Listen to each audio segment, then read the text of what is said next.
When we met earlier on this week, we had a discussion about the early Europeans and the trade that they had with us on the Gold Coast. Today we're going to continue with that topic. We're going to look at the particular Europeans or the countries where they came from. And we're also going to have a look at some of the things that they used to trade with us that are still important in our trade or in our life today in Ghana.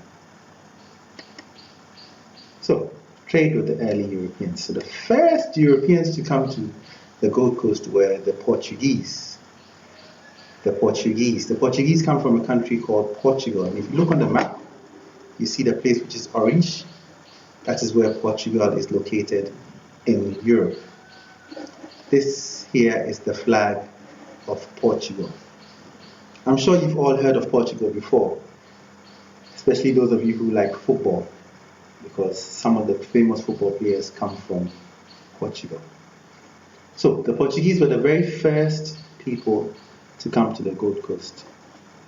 They came to the Gold Coast in the year 1471.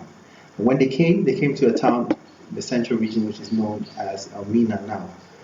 It's the Portuguese who gave the name Elmina to that town. Elmina simply means the mine. El means there, and Mina means mine. So they called Elmina the mine because there was so much gold when they got here. So that is the reason why Elmina today is called Elmina.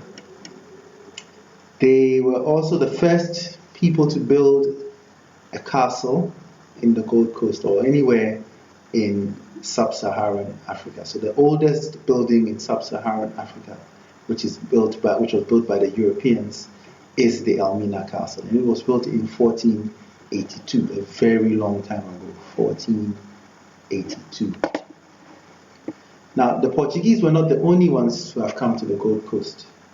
We're going to look at a few other Europeans who came to the Gold Coast. So we have, here, before we do that, here we have a picture of Elmina Castle, which was built in 1482. If you're lucky, by the time you get to JSS 1, we would organize an excursion to Elmina Castle so you can see it for yourself. Some of you might have already seen Elmina Castle. I, for example, I'm from Elmina, so I know the place very well. So other Europeans who came to the Gold Coast include the Dutch.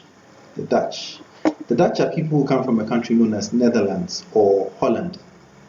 And this little white spot over here is where they come from. Here we have a flag of the Dutch. The Swedes, they also come from a country known as Sweden, which is in Scandinavia, the northern part of Europe. And this here is their flag. Now, the Swedes built the Cape Coast Castle and the Osu Castle. Those are two very famous castles and very important castles, because the Osu Castle is still used today for government purposes, and the Cape Coast Castle is one of the most important tourist attractions we have in Ghana. Here we have a picture of the Cape Coast Castle. Again, if you're lucky, when you get to JSS 2, we'll take an excursion to the coast and you'll be able to see the Cape Coast Castle. We also have the Osu Castle, which at one point in time was the seat of government for Ghana. Another group that came to the Gold Coast, a very important group, is the British. They come from Great Britain, which is over here. And this here is their flag, and they also came to the Gold Coast. Later on, they formed a colony here in the Gold Coast, and when you go to class 3, you'll discuss that into details. We'll pause the lesson here, and then we will do a little activity in the SIBA learning zone.